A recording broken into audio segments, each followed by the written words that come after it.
and welcome to Talking Aussie Books, a weekly podcast bringing readers and writers of Australian fiction together. I'm Claudine Tinellis. As an avid reader and passionate advocate for Australian fiction, I have made it my mission to spotlight local talent. So if you're looking for your next read or simply want to learn more about the Australian literary scene, this podcast is for you. Grab yourself a cuppa, sit back and relax. This episode is brought to you by HarperCollins Australia. Listeners, it's hard to believe, but 3 long years have passed since I last interviewed my next guest, Sara Foster. Sara is a Perth-based author of 6 best-selling psychological suspense novels that include You Don't Know Me, The Hidden Hours, and All That Is Lost Between Us, along with the acclaimed dystopian thriller, The Hush. 2 of Sara's novels have been optioned for TV, and You Don't Know Me, a book that I read and absolutely loved, was adapted into a chart-topping drama podcast series by Listnr. Now, if all of that didn't make you sit up and listen, then let me tell you that not only is Sara an international best-selling author, she also holds a PhD in creative writing, is a mum to 2 daughters, 3 cats, a cavoodle, and a bearded dragon. My goodness. This year, Sara's newest novel, When She Was Gone, is due to be released by HarperCollins on the 2nd of April. And listeners, what a nail-biting thriller this one is. Taut, pacy, and utterly compelling. I've ripped through this page-turner at breakneck speed. With the mystery behind the sudden disappearance of 2 small children and their young nanny at the heart of this novel, the story not only pulls at the heartstrings, but shines a spotlight on rich people behaving badly and the tricky interplay between politics, power, and justice. An absolutely astounding read that I cannot recommend highly enough to you. So I'm just thrilled to be chatting about this new book with Sara on the podcast today. Welcome back, Sara. Thank you. It's a pleasure to be back talking to you. Oh, thank you, Sara. Congratulations on this novel. How are you feeling? Excited. It's been a long time. So yeah, The Hush, as you said, came out 3 years ago now, and I've worked so hard on getting this novel just as right as I wanted it to be. And then we've worked a long time in the build up. So I kind of can't believe this day is here, really. You really have been a busy bee since we last chatted. I think that at the time you might have been completing your PhD. Now that's actually done. You've graduated and you've also written a novella for Audible called The Deceit. And then there was also that podcast adaptation of You Don't Know Me. And now you've got another novel. So Sara, how on earth do you find the time? Yeah, good question. I think I'm a bit mad. I'm passionate about writing these stories. So obviously I devote a lot of time there when I'm not with my family, my girls, my animals. Yeah, it's been a very busy few years. The PhD was fantastic. It took me 7 years to complete that. The Hush was written as part of that. But I was looking at multi-generational relationships, particularly around mothers and daughters. So been able to carry that through into the new book as well. We can talk a bit more about that. And yeah, The Deceit came out. That's been great on Audible. And I've got another one halfway through. So yeah, I'm just kind of trying to push on with that as well and get that one finished. So you don't have to wait another 3 years, I hope, for any Sara Foster. We can talk about the new one a little bit later if there's anything that you can tell us about it. But I also wanted to say that I think this novel is being released in the US at the same time. It is, yeah. It comes out April the 1st in the US. So that's exciting too, with Blackstone Publishing, who have been amazing. And they've got my backlist as well, pretty much all of them on audio and then most of them in print as well. So that's super exciting to have it out there too. Is it more or less stressful, do you think, having the book out in 2 territories simultaneously? It's just double work in terms of the prep. So I've been answering a lot of blog post questions, interview questions all over the place. And that's been interesting, but exciting also to do at the same time while your head is completely focused on this book, because it can be weird switching back and forth into your work in progress and your book. So that's been a really good thing. An interesting thing that I find when people say that they've been published in the US as well is whether or not there's a different editorial process that you go through for books that come out in the US. So is the Australian New Zealand edition substantially the same as the US edition? Yeah, they just tend to change a few words to Americanize the language that they need to. But in general, we take the lead here in Australia with the editorial process, and then they pick it up a little further down the line. So I've been quite lucky in the fact that those processes haven't collided. They've been quite seamless, really. And we just tied it up for the US audience or towards the end of the process. So, Sarah, for those who are interested in learning more about this novel, could you tell us about the story and also how you came to be writing it? I sure can. So the story is about an au pair called Louisa, or we call her Lou, and she goes missing from a beach in the remote kind of south coast of Western Australia very early one morning, along with the two very young children who are in her care. The kind of catch is that these children belong to a very wealthy family called the Fishers, who head down straight away and kind of try and get involved in the investigation, bring a whole load of media with them. So it becomes very big very quickly. And the story is told from two main points of view. So the first point of view is the detective's senior sergeant in control of the case, and he's called Blackwood. He is at an interesting time in his life as well, because he's kind of had this great career and won some awards and done really well in these kinds of cases. But this one, with its high profile intensity, comes at the wrong moment for him when his marriage has been a bit in trouble. He's almost retired, and it sort of threatens to undo what he feels is his lifetime of good work. So that's one scenario. And then coming into the case from another angle is Louisa's estranged mother, Rose. Now, Rose and Louisa have been separate through no kind of real fault of their own, but they haven't seen each other in a long time. And yet Rose is also a former police officer and hostage negotiator. So she really comes in to try and find out what's happened to her daughter with all this extra expertise. Immediately rubs Blackwood up the wrong way. The tensions start between them. We've got the Fisher family adding their own take into everything as well and trying to control the investigation. And to start with, no one knows what's happened. And then they find a really disturbing piece of evidence on a beach. And after that, it becomes clear that there's kind of a race against time to find out what's happened. As I said, an utterly compelling story. And I think I read it in one sitting. I literally could not put the novel down. It was just so gripping. As you say, the story is told from those two primary points of view with various other points of view scattered throughout the story. But essentially, it goes back and forth between DSS Blackwood and Rose. And so I want to talk about Rose for a moment. She's truly a fascinating woman. She's highly trained, she's competent, she's passionate about her work. She works with victims of domestic violence, but she's also a woman with a troubled past and has suffered severe trauma and is herself a victim of domestic abuse. So I want to ask you, Sarah, why was Rose's past important to this story and what did you want to explore through her experiences? Yeah, I was really drawn to the character of Rose. I was looking for another interesting mother figure to write about after writing Mothers and Daughters in the Hush. And I thought about an estranged mother story. Now, the interesting thing about doing Rose in the way that I've done her is that from anyone else's point of view, she's absent. She's just absent in her daughter's life and very easy to judge because of that. And I feel like because I've taken her and centralized her in the narrative, she becomes a completely different concept for people. We kind of see why she's absent, what's happened. And in many cases, there is this complex backstory behind the reasons for people's absence. That was a great thing to be able to explore. I felt that it's interesting with this one because I have a prologue right at the beginning, which is 20 years before the main story.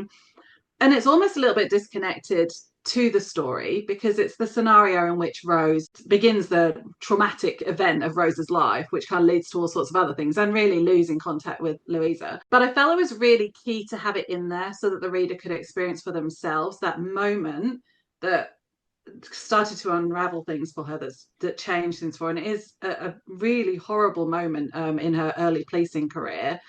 And without that, again, I felt like it would be very easy to not really feel your way into who she is as a person. So we did talk about cutting that, and I fought a little bit for it because although I see it's slightly disconnected, I feel like you just get a much better sense of who she is.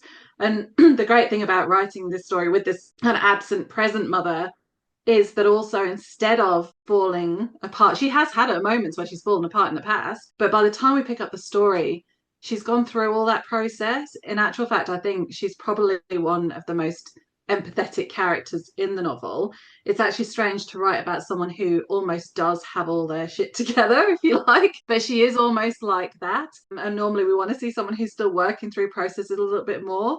But this context is slightly different. And instead, what we see is someone who's fought back already and now is in a situation where she can bring all her skills to the fore. And I'm really happy that I was able to present her in such an empowered way, considering how she might be viewed from the outside. As you say, she's kind of like got her shit together. She's someone who, despite all that she's seen and experienced in her line of work, also kind of fell victim to the very thing that she had so much experience with in many ways.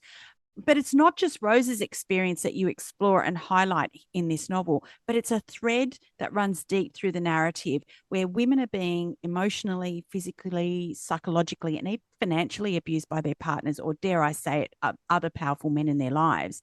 Was this something that you were conscious to explore in this novel, or was it more about you following your characters? No, I definitely wanted to explore that kind of tension in the novel. And I wanted to look at the subtleties of it a little bit more, because by the time we usually hear about violent episodes of abuse, they are particularly violent and horrific. Of course, there are moments in this book which are very traumatic, but there are also lots of subtle moments where it's latent violence. It's violence that could go one way or the other.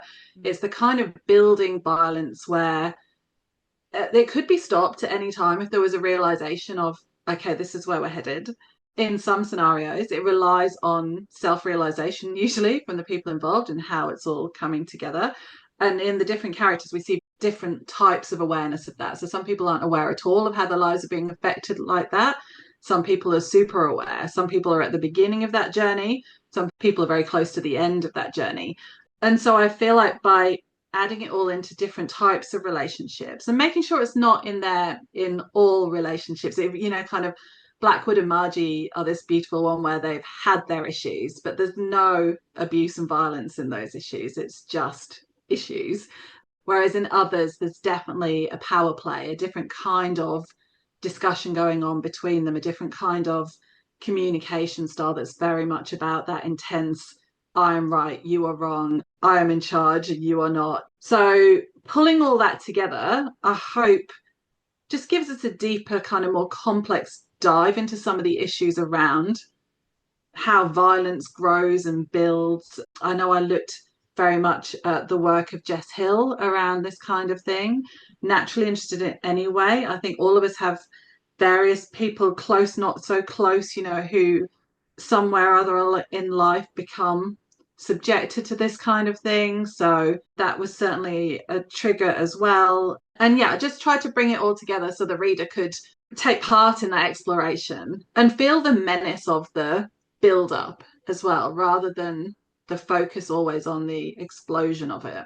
As I was reading this and I was preparing for our interview today, I was thinking about how more and more stories these days are highlighting issues surrounding domestic violence and coercive control. And you mentioned Jess Hill's book. We're talking about stories that highlight the fact that women from all different ages and stages of life are subjected to this kind of controlling behavior.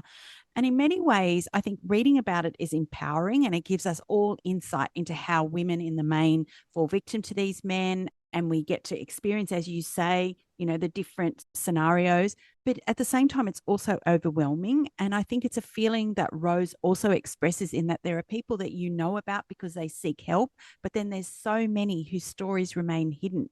So to that extent, I wanted to ask you, how important do you think writing about this issue is? Yeah, really important and also really tricky, because in one sense, if there are so many stories about it, it becomes almost something that floats over us that we don't connect with so viscerally because we're just used to it. And that's really hard when I think that's what we're struggling with all the time in so many different ways, aren't we? That we're bombarded with information, which is the information itself is traumatic. The experiences people are having are traumatic, but there is so much of it.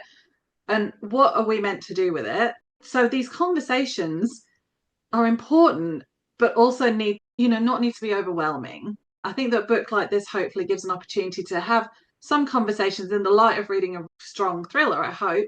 And yeah, it just gives us a different way in, because some of those other ways in are very direct and very confronting. But the conversations themselves are essential, because unless things are going to change, we still need to keep having them. And the frustration around all this stuff is that nothing does seem to change that much. We had the Me Too movement a few years ago, but look where we're at now, in terms of, particularly in the United States, in terms of the progress of feminism and women's rights and one thing another. And we have to keep talking about why that's happening and keep talking about the gritty, murky elements of why that's happening as well, because we kind of want I think we're all praying and hoping for these moments where it just goes, okay, stop, and life doesn't work like that. It's these small conversations that might impact a life or two that might then build to something else. So recently I read, and I must find it again, I'm really not sure I read it now, but I read the story of a couple who'd been through this process, and he had become quite violent towards her. I can't remember. I think it was emotional violence to start with, and it started to move towards physical violence. And they went to a counsellor who managed to explain to them both what they were doing. Him first, actually. He came home and he said, I think I've been doing this to you. And she said, yes, you have. And they were both kind of shocked at where it had got to and worked through it. And now he talks to other men that are going down this road, and they're actually very engaged in this process of stopping that. How brilliant is a story like that? And that this opportunity that I have by writing about it in the fiction gives me opportunities to talk about that and about the work that Jess Hill does and about all these different things, which is just so much. That's why I do it. Kind of, it's so important that we can have space to engage these issues in a safe place. That, yeah, that's why I write what I do. We'll go back a little bit and explore the inspiration behind writing this story. Because, as you say, at its heart, it is a thriller. It is a mystery. We're trying to find out what happened to Lou and the two small children. What was the spark of inspiration? Yeah, so there were a few things really. One was, as I've discussed, trying to introduce a character like Rose, kind of, and playing with the mothers and daughter things. Another was the idea of setting something here in the South Coast, feeling really appealing, one thing, another.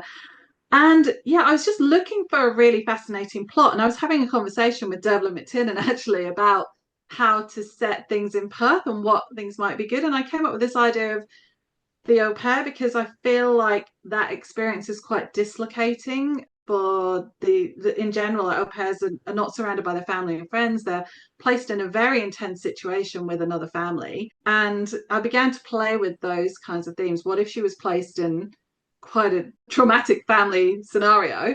And to up the stakes of that, they're very wealthy, they're very powerful. Therefore, she is not. She's very much doing whatever they want her to do. Kind of at one stage they deny her social media, very controlling as soon as she gets in there. How would she respond to all that? And what would she witness? And I began to just play with the ideas around. Then it was really fun because I was like, okay, I'm talking now about wealth and power and control, and how would all that develop, because that's so topical as well in terms of the kind of inequality and the gaps between wealthy and non-wealthy and how they're treated in different ways. So I just began to explore the complexities in that story, really, and all the different characters took off from there. Lou works for Jock Fisher is the patriarch of the family, and Lou works for his youngest son, who is a bit of a nightmare, like a kind of can't really get on with anything. All his businesses fail, and yet he's kind of still protected by this family that just sort of keep embracing him, sorting him out, setting him off again, a different path. And then he's on his second wife, and she's quite stressy about the kids, and she likes her kind of high life, and she's had these two children that keep demanding her attention, and she's not really sure she loves that, but she also loves them. Hers is a bit more about an immaturity and, yeah, just trying to grow up a bit more.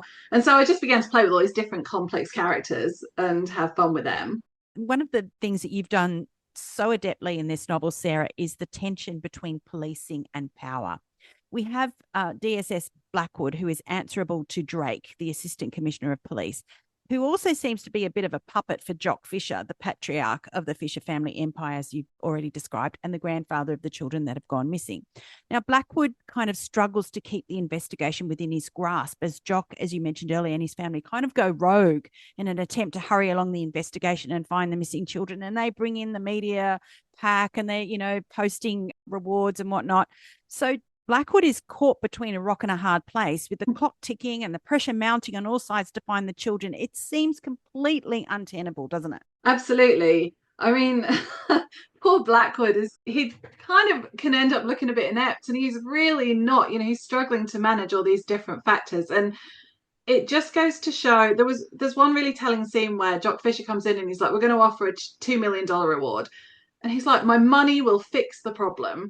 And Blackwood is immediately like, no, God, this is going to be a nightmare, because that reward is going to bring all sorts of factors in that we just don't need right now. and yet he can't control that release of information. And of course, as a result, they're off on a tangent. And the frustrating thing about that, which I hope I convey in the book, is that all of that takes them away from finding Louisa and the children. And that is Blackwood's constant mission, is to get back to doing that, just get back to doing that. He's constantly trying to work through the steps. He's aware he's not on his best form either, but he's constantly like, right, get back to basics. And what do we need to do next? In the meantime, he's not only got Jock, but yeah, he's got Rose, who we know because we love Rose and we see her intentions, that she's got the best of intentions.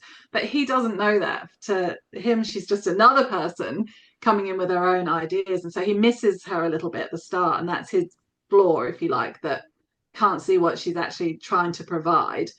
But it is about that kind of misunderstanding between people, and particularly in terms of the power and control scenario, the way that people who have got wealth or some kind of power stop listening to the people who actually know what they're doing and presume they can throw a certain circumstance or money at it or whatever, and it will fix the problem.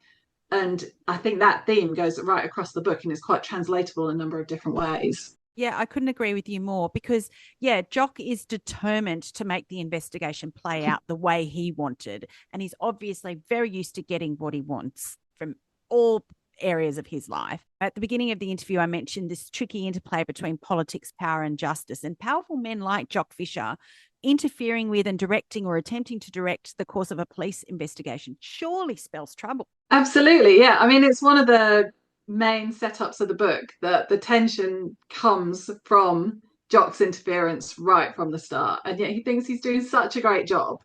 And there is nothing that is going to persuade him otherwise as well. So Blackwood is dealing with that kind of myopic vision all the time. I mean, later on in the story, they hold a press conference again, trying to, get everyone in line to do what he needs them to do proves virtually impossible. And it's a theme that goes right from the start to the finish of the story. Yeah, indeed it does. The other thing that I think you've done extraordinarily well in this novel, Sarah, is highlight the difficulties of modern technology and social media, how they can pose difficulties for police investigations. I think at one point Blackwood longs for the days before the rise of social media and smartphones because of the innate ability to keep information locked down as necessary. Could you talk a little more about this and why this is something you wanted to address in the novel? Yeah. Not only does Blackwood long for that, I long for that too, because you know what, it makes storytelling so much more complicated, because you go, oh yeah, they'll do that. And they go, no, that wouldn't work because either there's a CCTV or someone would have posted that or this would happen. There are so many factors to consider nowadays. And I think for someone who's been working in the police for a long time and has seen how they used to be able to get things done in a much more straightforward fashion, he doesn't appreciate that there's this social media influence. And but in actual fact, again, it may be another slight blind spot of his, because there's that downside that it complicates everything, but there's also, they're able to get right in there and see what people are saying and they find clues on Instagram in particular. So it's working for them and against them at the same time. But for him in that moment, it just feels like complication. And I think that when an investigation is moving as fast as that, you don't have time to sift properly and methodically. You can tell from the things he was methodical, he wants to do it right and he wants to do it well. And you just don't have that luxury now often, and you need then the manpower to be behind all of that. So yeah, even though it's definitely fun because it adds kind of an intertextual feel to the book as well. So if you play with it in the right way, it can be quite fun to add in these lists of social media posts and different things happening like that, and provides a different element. But yeah, it sure complicates proceedings from all angles.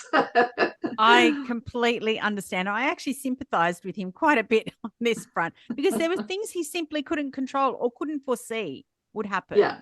No matter how hard he worked, no matter how many procedures he put in place for things just were going rogue, left, right, and center. Yeah, absolutely. He always is feeling slightly on the back foot, and that's such a shame because he's actually trying to do a really good job. Poor Blackwood.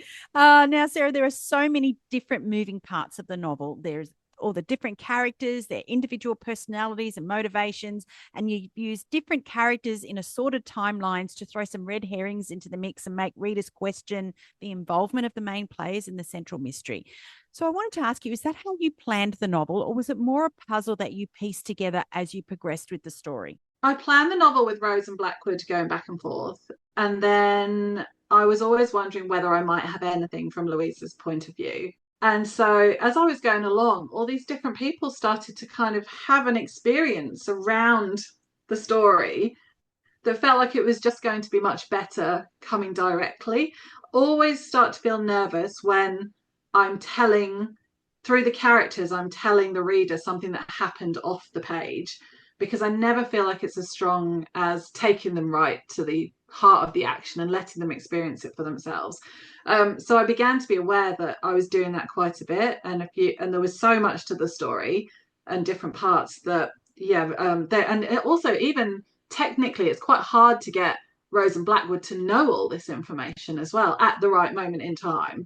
So these other characters just began to kind of creep in different ways, and I eventually gave in to it and started threading them in. I was a bit concerned because I wanted that thread of Rose and Blackwood to stay, because they alternate in chapters, so you get both voices kind of equally. But I think because they're not a big factor, it's more interesting, I hope, when you have an interjection from another character and you're just sort of taken out into another angle of the story. And I hope that that is fascinating for the reader in the way that I've done it, rather than confusing, which it could potentially be. That's the challenge that you're playing with when you start to add in multiple voices. And you're also playing with the possibility that you're going to slow the plot down, you're going to repeat information. So you've got to be really careful. But I hope that I pulled that one off. I think you did. In my very, very humble opinion. Now, in many ways, this is a police procedural. We have Blackwood directing this very intense investigation with some more than challenging aspects. As you say, we've got Jock, and we've got Jock on one hand, we've got Rose on the other hand, with her own experiences as a police officer, but also as Lou's mum. So I wondered, did you get some assistance from WA Police to get these details correct? Oh, you know what? I have the best assistance from the police, I guess. And that is my friend. Her name is Fiona, and she's been working in the police force for 20 years, probably longer, across both the UK police and Australian police. She's a good friend of mine. She's always across the police elements of my book. I'm so lucky to have her. She always adds different things in. She doesn't think she does anything, but she really does. There was one really funny incident at the start of this book where I go there to read it, and I'm always really nervous. Like, she's going to tell me there's something drastically wrong with something, and I'm going to have to rethink a load of stuff. And of course, being me, I don't ask her first. I write it first and then pray that I've got it right. But when we were looking at the start of the book, they have a situation where they have to go into a house in the UK, and they think there's a domestic violence incident going on in the house. And Rose finds something inside the house. And I get her on the radio, and I had her go, emergency, emergency. And I just made it up, basically. So when I talked to Fiona, she was like, that is not what they would do. And so now every time she sees me, she's like, emergency, emergency. Because it was all much more practical what they actually say. So she sorts me out, whenever I go off track. I do have a next door neighbour who's in the police as well, who I can occasionally call on for information. We've got family who are in the police in the UK. So I can generally find someone's brain to pick around the investigational aspects of it. And it's always so much of a relief when they've looked at it and nothing has, pinged their spidey senses. Yeah. And made them say no. So I was very grateful for that. I mentioned that Rose suffered a terrible trauma when she was a young police officer, and you also spoke a little bit about that, a trauma that she still kind of holds on to many years later. Did you do any particular research to bring that part of Rose's story to the page? Not essentially, because I've done a lot of research in the past about kind of PTSD. I know people quite well who suffer from PTSD. Yeah, I have quite an intimate knowledge of the way that kind of trauma works. So I didn't have to look for it so much. I did look at some resources around how they would deal with that in the police scenario, what they would, in terms of time off and support and that kind of thing. But I don't think it appears in the story that much, but it's helpful for me to know the background of that.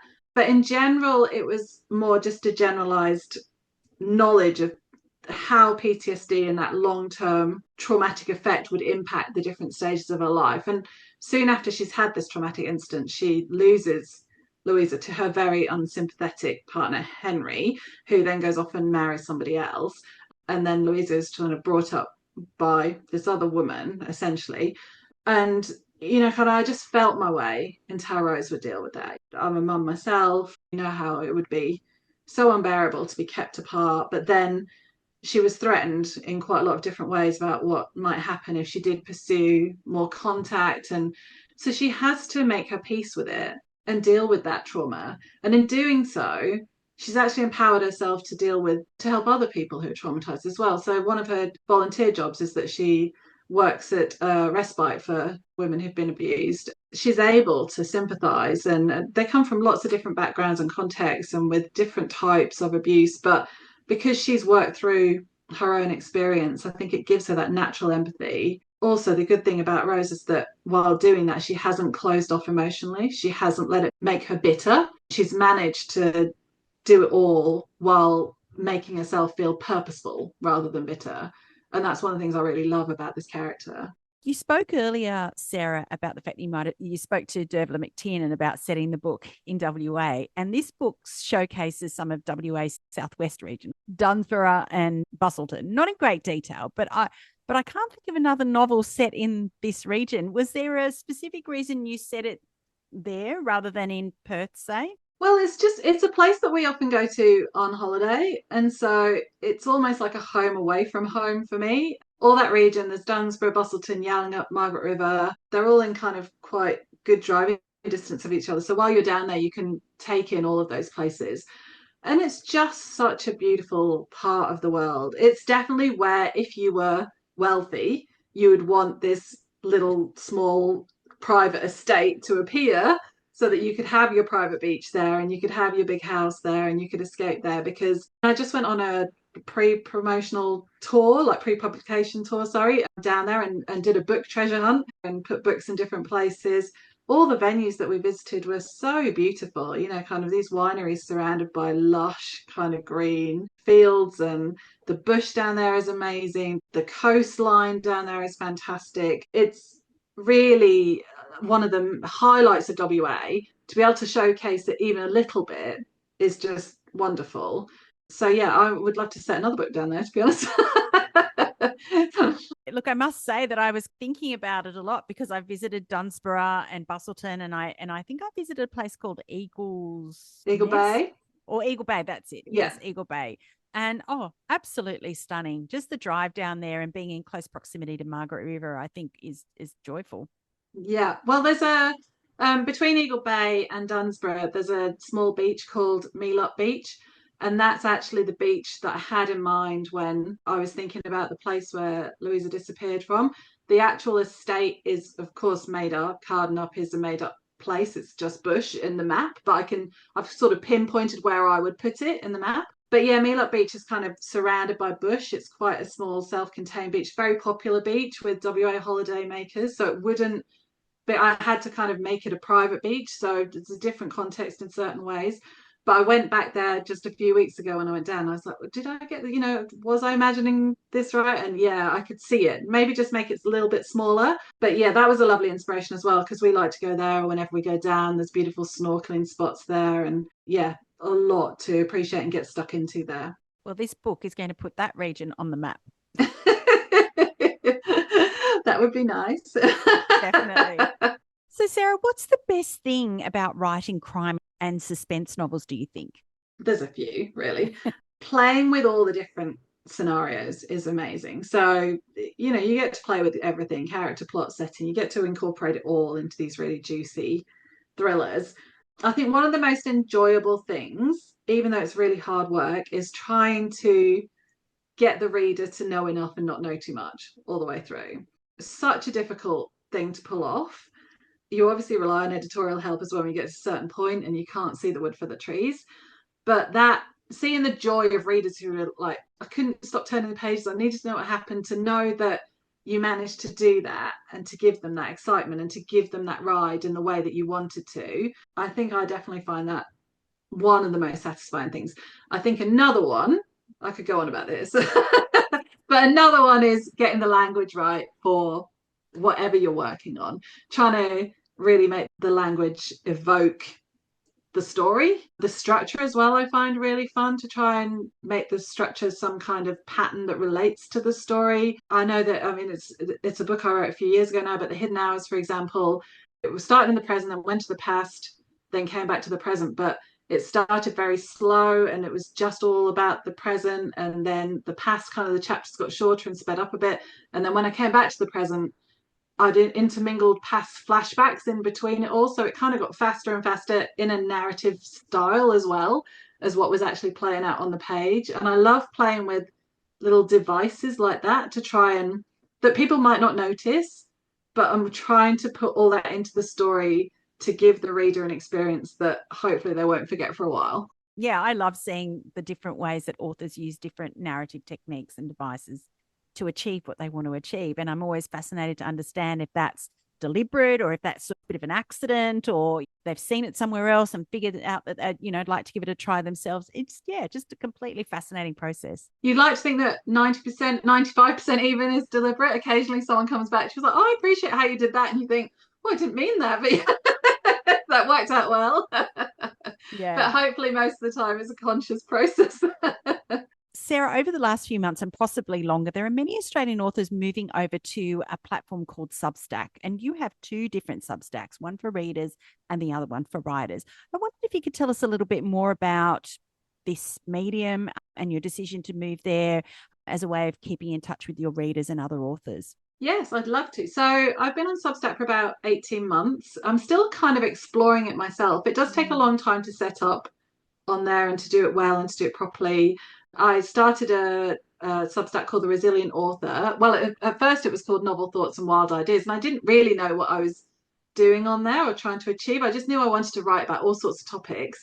And the way the format of Substack works is it gives you the opportunity to do that in all sorts of different ways. So you're almost writing a blog and people can read it on the Substack app as a blog. But if they really like what you're writing and they want to be in touch with everything, they can sign up for your posts and get them as a newsletter. So it works as a newsletter system as well.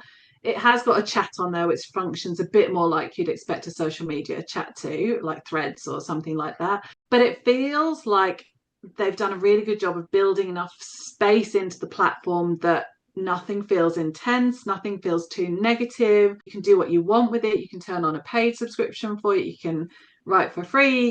You can write every month, you can write every day. You can really make it your own in a way that you don't feel subject to an algorithm watching over you, assessing, misinterpreting what you're doing all the time. So I found it a really great place to play. There's lots of writers have come on to Substack as well, which has been exciting to see some of the other people on there. It's something I'd like to pursue a lot, but I ended up making Novel Thoughts and Wild Ideas called The Resilient Author because I realized how many writers were signing up. And one of my passions is to try and support writers a little bit more by just basically outlining my experience and things that I've learned along the way, things that I'm aware of, because we're all working in isolation so much of the time. It can be very lonely, it can be disconcerting at times. Sometimes it might be just really helpful to be able to log on, look for an article that might prop you up a bit when you're having a low moment. I'd really like that to be at my site, that people felt like they could go to and do things like that, or to find out a useful bit of information. And it became more about that. And then I was like, what am I actually doing for my readers? And I had another kind of reader newsletter, but it didn't go out very often. And I do also want to talk about story and all the things that I like to write about and what I'm doing with my books. And I kind of could see that people had signed up then for the writing and they weren't a psychological suspense fan necessarily or interested in the themes. So I had to split it into two. And now I'm at that interesting point where I'm going to try and figure out how to make those run nicely alongside each other. So the reader Substack is called Story Matters. Yeah. And so they can find links to both of those Substacks via your website. Absolutely. Yeah. I try to put them as many places as I can. And I always post about them on social media. And yeah, I'm excited for that. I've read a few of the posts, mostly from The Resilient Author, and I've loved them. Oh, that's wonderful. That's great. Yeah, I can't ask for more than that. So yeah, that's what I want, is to just try and support people in the industry and provide my experience as honestly as I can so that other people can take what they need from that. Sarah, I'm not going to lie. I'm so invested in these characters and I feel as if their stories are not quite finished. Are you planning on writing about them again? To be honest, I wasn't sure for a while because I'm doing something quite different at the moment, which is I'm writing another crime thriller, but it's much more, it's set in the Cotswolds in the UK and it's based around two Agatha Christie plays, which bookend the story. The small group in this Cotswolds town, they always perform a play on the summer solstice to raise money for the local castle.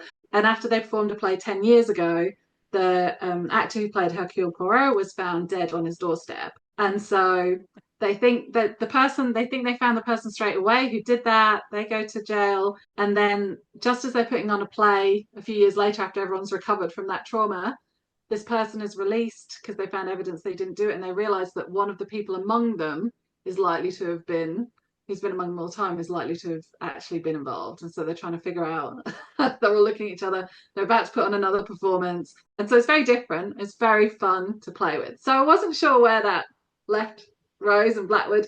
And then I was telling someone else recently that I took a car trip with my daughter and she wanted to listen to music. And I said, oh, can you just put it on your headphones? I just need a bit of peace. And so we had this car trip where I just sat in silence and we went to Perth, which is about 45 minutes away from home. And by the time we'd finished that journey, I had a whole other story for Rose and Blackwood. And I was like, I see how they could come back now. It took me a while, but I think I might know. So hopefully it won't be the last you see of them. Oh, I love that. I'm so excited. It was just a complete stab in the dark from my end. I was like, I'd love to see them back again. Yeah, well, you never know. Now I've got it. It's just a matter of it's got to sit in the queue and I hope to get there as soon as possible. So I just wanted to quickly talk about Marion Keyes because she's blurbed your book and I'm a huge Marion Keyes fan and was so interested to understand how this came about. So we have a mutual friend and I was very lucky in the fact that her friend, one of her best friends, lives in Perth and I'm good friends with this lady too. And so when Marion came to visit last time, I met her and she was so lovely. And I told her a bit about my Substack and she began to support that almost straight away. So I was super grateful for that. And then, yeah, I just asked, kind of if she would consider reading the book and sent her a copy and kept my fingers crossed. And she was kind enough to read the story and give me the quote. So I still can't quite believe it myself. A bit of a dream. Yeah, but just feeling very lucky about that one. Luck, yes, but I mean, I'm not surprised that she liked it. I'm so happy and thrilled for you that, you've got her name on the cover of your book. How magnificent. I know, amazing. Sarah, it has been such a joy to talk to you about When She Was Gone. I wish you every success with it. I cannot wait to give you a hug when you come to Sydney. Thank you for joining me on Talking Aussie Books once again. Thanks for having me, Claudine. Can't wait to see you soon. That's it for this episode, folks. Hope you enjoyed this conversation as much as I did. If so, I'd love it if you'd leave a review on your preferred listening platform, which may include Apple Podcasts, Spotify, or Amazon Music. Until next time, friends, happy reading.